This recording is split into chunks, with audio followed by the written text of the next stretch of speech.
কোন বান্দা যদি আল্লাহর না দেখে যদি আল্লাহ আল্লাহ বলে ডাকে, আমার আল্লাহকে যদি আল্লাহ বলে, আল্লাহর নামটা বান্দার জবান দিয়া নেয়, বান্দার আমল নামায় 50টা নেকি আমার আল্লাহ দান করে। মুফাসসিরিনে কেরাম বলেন, আমার আল্লাহ তো এত বড়, আমার আল্লাহর নামের জিকিরের বেলায় কোনো বান্দা যদি মুহাব্বতের সাথে যদি মক্কা মদিনায় করে, আমার আল্লাহ পাক আমার আল্লাহর মতো বিনিময় বান্দারে দিয়া দেয়। শুধু তাই না রে মুসলমান ও নবীর উম্মত, আমার আল্লাহ এত বড় দয়াময় আল্লাহ, যে আল্লাহর মতো অদ্বিতীয় আর কেউ নাই, আমার আল্লাহর মতো কেউ নাই। আমার আল্লাহ সম্মানের মালিক, হায়াতের মালিক, রিজিকের মালিক, সব কিছুর মালিক যেহেতু আল্লাহ, আমি বান্দা সম্মানের পিছনে দৌড়ানোর কোনো দরকার নাই। কথা বলেন ঠিক কিনা? আমার মালিক সম্মানের মালিক যেহেতু আল্লাহ, সম্মান আমি বান্দার পিছনে পিছনে দৌড়াবি। আমার আল্লাহ রাব্বুল আলামিন যেহেতু রিজিকের মালিক, অতএব আমি বান্দা রিজিকের পিছনে দৌড়ানোর কোনো দরকার নাই, বরং রিজিক আমার পিছনে দৌড়াবে। ঠিক কিনা? কারণ আমি যখন আমার আল্লাহর হয়ে যাব, আমার আল্লাহ তো কুরআনে হাকিমের মধ্যে কালামুল্লাহ শরীফে বলেছেন, ফান্তাশিরু ফিল আরদ, জমিনে ছড়িয়ে পড়ো, বান্দা রিজিকের আরোহণ করো। চিকিৎসা বান্দা করা লাগে, অসুস্থ হলে চিকিৎসার প্রয়োজন। বান্দা চলার বেলায়, বান্দা যখন চলে, বান্দা বিভিন্ন পড়াশোনা করে। পড়াশোনা করার কারণ কি? বলে ভালো পড়াশোনা করলে ভালো প্রতিষ্ঠান থেকে ভালো সার্টিফিকেট হবে। ভালো সার্টিফিকেট হলে কি লাভ? বলে ভালো সার্টিফিকেট হলে ভালো চাকরি হবে। ভালো চাকরি হলে কি হবে? বলে ভালো বেতন পাওয়া যাবে।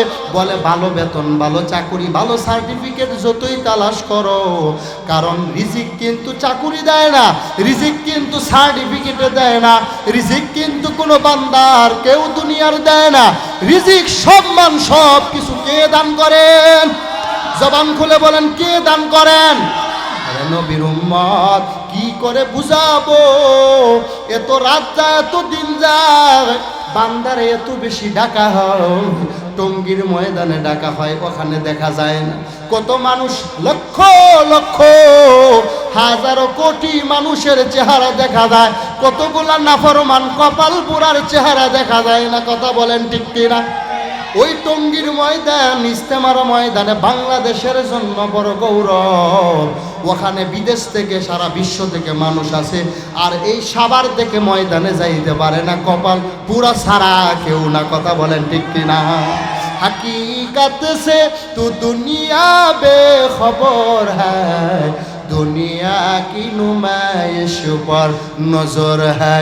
नमी गोयम के आज दुनिया जुदाबार, बाहर कार की बाशिबा खुदाबार, चिस्ते दुनिया आज खुदा गाफिल बुदार, नहीं कामाशु नुकराहू वर जिंदोजान।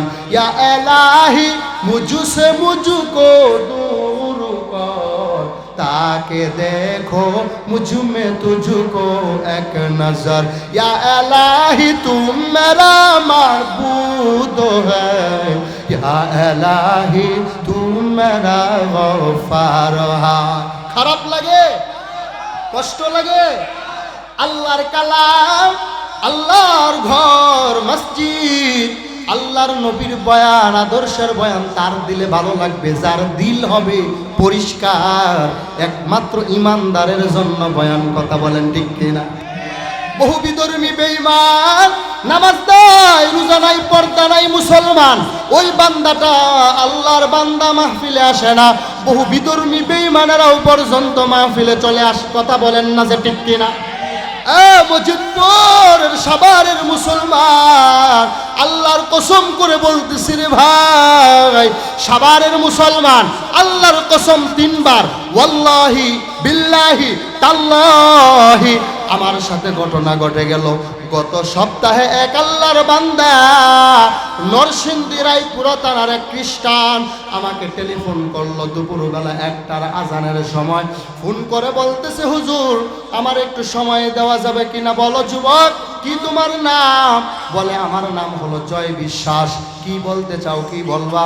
আমাকে ডেকে বলে আমার অফিসে সকল তথ্য দেয়া আছে, ছেলেটার সাথে আমার সাথে যোগাযোগ এখনো আছে। ছেলেটা বলতেছে হুজুর আমি গত রাত 3টার সময় আমি ডান্স ক্লাবে কাজ করি, ডেক্সিডের আমি কাজ করি, আমি একটা খ্রিস্টান ধর্মের মানুষ।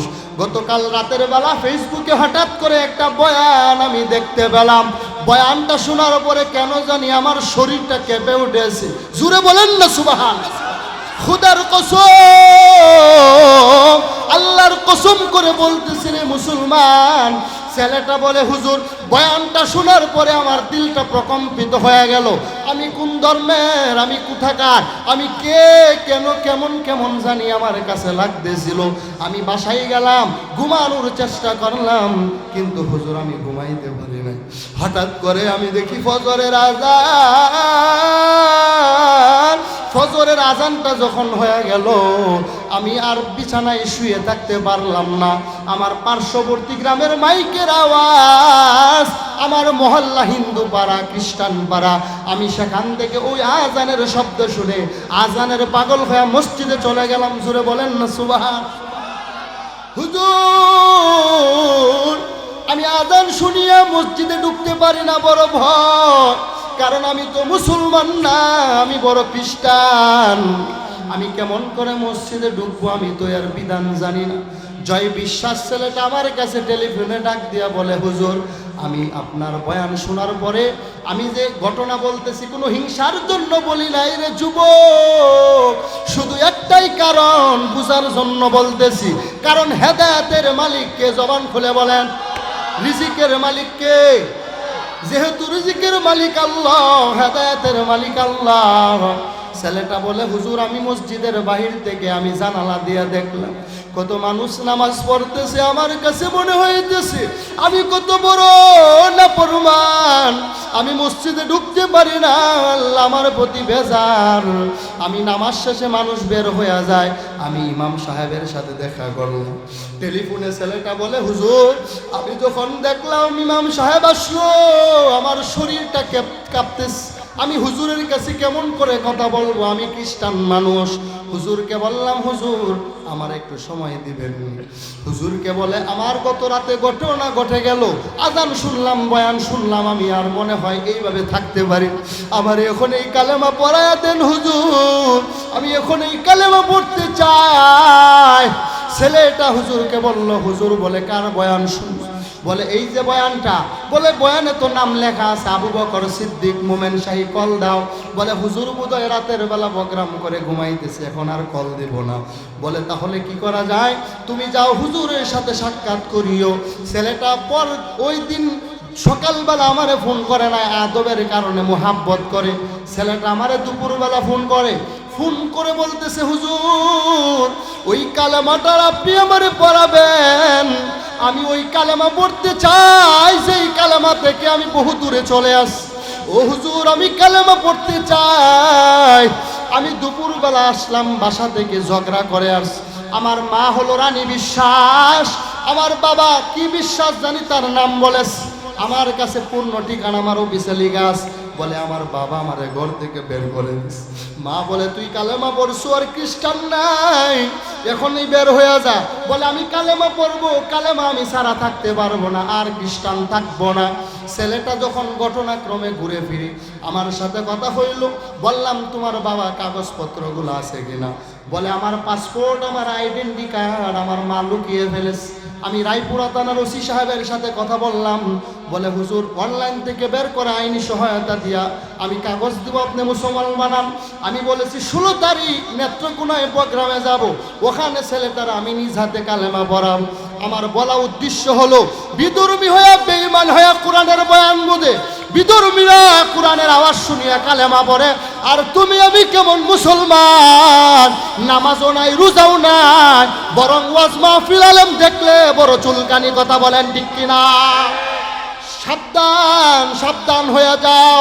যারা ইসলাম বিদ্বেষী ছিল, কোরআন বিদ্বেষী যারা ছিল, ফেরাউন, নমরুদ, কারুন, সাদ্দাত সহ মাদ্রাসা বিরোধী যারা ছিল, টুপি বিরোধী, দাড়ি বিরোধী, তবলিগ বিরোধী যারা ছিল, আলেম বিরোধী, খানকা বিরোধী, পীর বিরোধী যারা ছিল, এরা একটাও জমিনে নাই। দাড়িওয়ালা, টুপিওয়ালা, নামাজি আছে, কিয়ামত পর্যন্ত থাকবে, ঠিক কিনা? तुम मर्द मुसलमान हो, तू मर्द मुसलमान, तुम मर्द मुसलमान है, तू मर्द मुसलमान। एक हाथ में तलवार, एक हाथ में कुरान। तुम मर्द मुसलमान हो, तू मर्द मुसलमान। एक हाथ में तलवार, एक हाथ में कुरान। एक हाथ में तलवार, एक हाथ में कुरान। आई कार नया रंग, नया सबकी नया है। आई कार नया रंग, नया सबकी नया है। नाम मुसलमान है मगर काम में कुफर है। नाम मुसलमान है मगर काम में कुफर है, ठीक कि ना? মুসলমান চেহারা সুরতে, কিন্তু ব্যবহার দেখলে মনে হয় বেঈমানের চাইতেও বড় খারাপ, ঠিক কিনা? আর সাহাবায়ে কেরামের জীবনী কেমন ছিল? আমার আল্লাহ রাব্বুল আলামিন তার কালামে আয়াত বলেছেন, আল্লাহর কালাম সত্য না মিথ্যা? আল্লাহর কালামের যে আয়াত আমি আপনাদের সামনে পড়েছি, আমার আল্লাহ ডাক দিয়া বলেন, আল্লাযীনা ইয়াযকুরুনাল্লাহ, আল্লাযীনা ইয়াযকুরুনাল্লাহ কিয়ামান ওয়া কুউদান ওয়া আলা জুনুবিহিম ওয়া ইয়াতাফাক্কারুনা ফি খালকিস সামাওয়াতি ওয়াল আরদ রব্বানা মা খলাকতা হাযা বাতিলা। আমার এই আয়াত থেকে রব্বানা মা খলাকতা হাযা বাতিলা এই কথাটা বলা আমার উদ্দেশ্য। আমার আল্লাহ মানুষ বানাইছেন, জিন জাতি বানাইছেন, ফেরেশতা জাতি বানাইছেন, চন্দ্র সূর্য আসমান জমিন সবকে বানাইছেন। ওই আমার আল্লাহ ডেকে ডেকে বলেন, মুসলমান, আরে দুনিয়ার মানুষ, আমি আল্লাহ সব কিছু বানাইলাম। রব্বানা, আমার রব ডাক দিয়া বলেন, মা হাদা খলাকতা বাতিলা, একটারেও এমনিতি অযথা বানাই নাই, আমি আল্লাহ সব কিছুই আমি প্রয়োজনে বানাইলাম। জুড়ে বলেন না সুবহানাল্লাহ। আই বেড়াদার দূরি বাসা জিয়ারে বদ, ইহারে বদু বদ তর বোয়াদাস মারে বদ, মারে বদু তন হাতুরা বর যা জনাত, ইহারে বদু বর জানে ইমানত জনাত। মান আহাব্বা সুন্নতি কওলে রাসূল, মজদায়ে কানা মাই হাম কুন কবুল তুকু যাও। দেখতেছেন লাইটওয়ালারা, বাতিওয়ালারা বাতি বানাইছে, বান্দা আলো দেওয়ার জন্য। বাতির গুণ হলো আলো দেওয়া, মাইকের গুণ হলো আওয়াজ দেওয়া। কথা কন্যা সে ঠিক কিনা? আরে নবীর উম্মতের দল মোবাইল ফোন আছে কথা বলার জন্য, আওয়াজ না হইলে বলে ফালায় আর একটা নিয়ে আস। যদি মাইকওয়ালার মাইক দিয়ে আওয়াজ না হয়, ফেলে দিয়ে আরেকটা নিয়ে আস। ঘরের বাতি কাজে না লাগলে, আলো না দিলে আরেকটা নিয়ে আস। আমার আল্লাহ বলেন, মানুষ বানাইলাম, মানুষের গুণ হলো ইবাদত। জুড়ে বলেন না সুবহান। তুমি আমি যেমন ভাবে বাতি নষ্ট হইলে ফালায়া দে, তুমি আমি যেমনই ভাবে মোবাইল নষ্ট হইলে ফেলে দেই। আল্লাহ যদি মানুষ যদি বন্দেগি না করে ফেলে দিত, কি উপায় হইতো? কথা বলেন ঠিক কিনা? কিন্তু আমার আল্লাহ বলেন, এমনিতে বড় আদর করে, বড় মায়া মোহাব্বত করে বানাইলাম। এ বান্দা, তোমার কোনো অস্তিত্ব ছিল না, আমি রব্বুল আলামিন বড় মায়া কইরা কইরা তোমারে এক ফোঁটা নাপাক পানি থেকে আমি আল্লাহ তোমার মায়ের রেহেমের মধ্যে ঢুকাইয়া, তোমার ওই নাপাক পানিটারে পবিত্র বানাইয়া, রক্ত থেকে গোশত হাড্ডি মাংস দিয়া, নাক কান চোখ মুখ দিয়া তোরে বানাইলাম। আমাদেরকে কে বানাইছেন? আরে নবীর উম্মত। আমার আল্লাহ রব্বুল আলামিন ডেকে ডেকে বলেন, বান্দা, এরপরে তোমারে আমি আল্লাহ মায়ের পেটের মধ্যে তোমারে 10 মাস 10 দিন কম বেশি আমি আল্লাহ তোমারে নিজ কুদরতিভাবে খাওয়াইলাম। এই খানাটার পর তুমি যখন জমিনে ভূমিষ্ঠ হয়েছ, এরপরে আমি আল্লাহ তোমার খানার জন্য আমি তোমার মায়ের মাধ্যমে দুধের ব্যবস্থাপনা করেছি। তুমি কি আমি আল্লাহর কুদরত বুঝো না রে সন্তান? আরে দুনিয়ার মানুষ আমার আল্লাহ ডাক দিয়া বলেন, তোমার মায়ের মাধ্যমে যে দুধটা পান করাই কত দয়া, কত বেশি মায়া তুমি বুঝো না। একটু দিলটা লাগাইয়া শোনো, দুনিয়াতে যারা গরম পানি বানায়, গরম পানিটারে গরম কইরা ফ্লাক্সের মধ্যে রাখে, দেখবেন ওই পানিটা 72 ঘন্টা, 48 ঘন্টা, 24 ঘন্টার বেশি গরম থাকে না। কথা বলেন ঠিক কিনা? ওই পানিটা অটোমেটিক ঠান্ডা হয়ে যায়। আরে বান্দা, আমার আল্লাহ বলেন, ও সন্তান, এই ঠান্ডার মধ্যে আমি আল্লাহ তোমার মায়ের মধ্যে যে দুধ দিলাম, এই দুধটা তুমি বান্দা 2 বছর কম বেশি যে তুমি বান্দা পান করো, এই দুধটারে আমি আল্লাহ তোমার মায়ের কুদরতি ফ্লাক্সের মধ্যে রাখলাম। একটু ঠান্ডাও আমি আল্লাহ বানাই নাই, ওই দুধটার একটু বেশি গরমও আমি আল্লাহ বানাই নাই।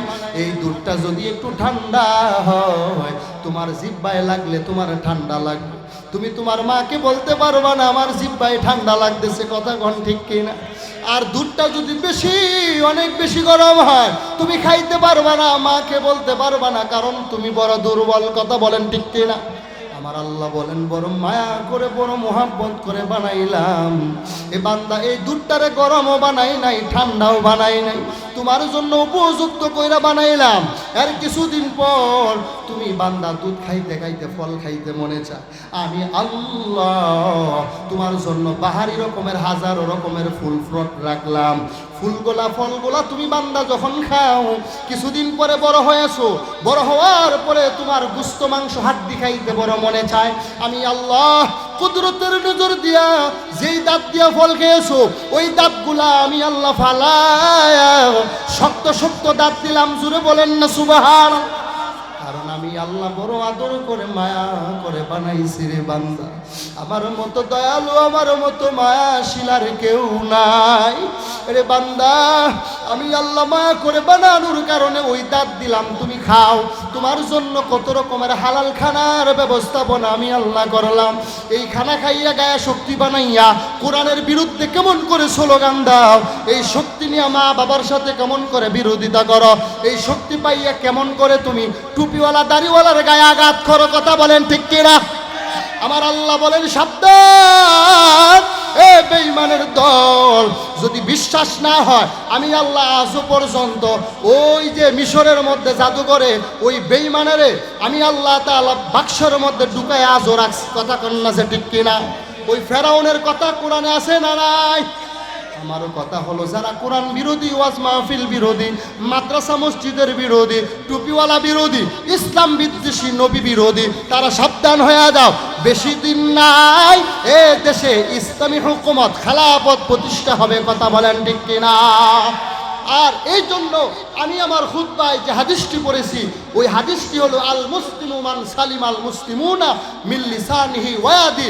রাসূলুল্লাহর আদর্শ হলো, মুসলমান তো ততক্ষণ না যতক্ষণ পর্যন্ত তার হাত, জবান থেকে, তার বডি থেকে, ব্যবহার থেকে অন্য মুসলমান নিরাপদ না হবে, ততক্ষণ পর্যন্ত মুমিন দাবি করতে পারে না। কথা বলেন ঠিক কিনা?